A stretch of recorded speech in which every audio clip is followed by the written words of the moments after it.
Hello, my name is Spencer, and I will be doing my presentation on where volcanoes are formed. Subduction zones. This is the most common way for a volcano to form.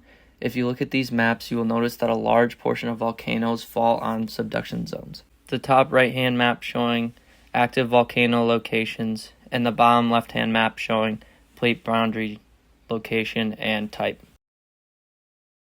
A volcano is formed at a subduction zone when tectonic plates collide and one goes under the other. As the subducted plate goes deeper into the mantle, it starts to melt from the increase in friction, heat, and pressure.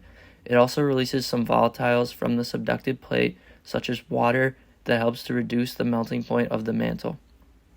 This causes liquid magma to form and rise to the surface, creating volcanoes. These volcanoes are typically stratovolcanoes and erupt explosively.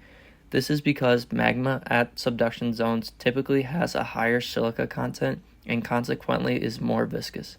Magma at subduction zones also typically has more gases trapped inside of it because of its viscous nature, also contributing to an increase in pressure during eruptions, causing them to be more explosive.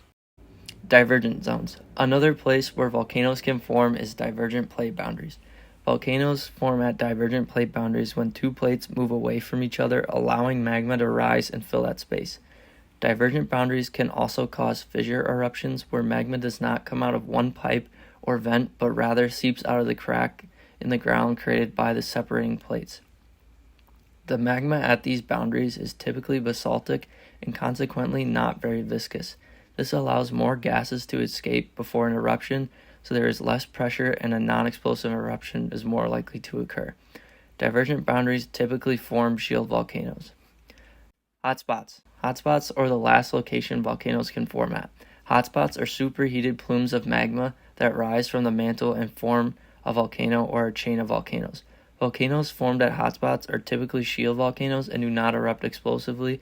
Hotspots do not move with the Earth's crust. This can cause the volcanoes to move off the hotspot over time, cutting them off and making them go extinct. This can be seen in the diagram of the Hawaiian Islands hotspot. The islands that are currently on the hotspot were created after the older islands that were once over the hotspot moved off of it after the Pacific plate moved. This caused volcanic activity on these islands to go extinct and new islands were formed from the hotspot. This cycle of volcanic islands being created and moving off the hotspot because of plate movement and allowing new islands to be formed allowed for the creation of the Hawaiian Islands. These are my image credits, and these are my sources.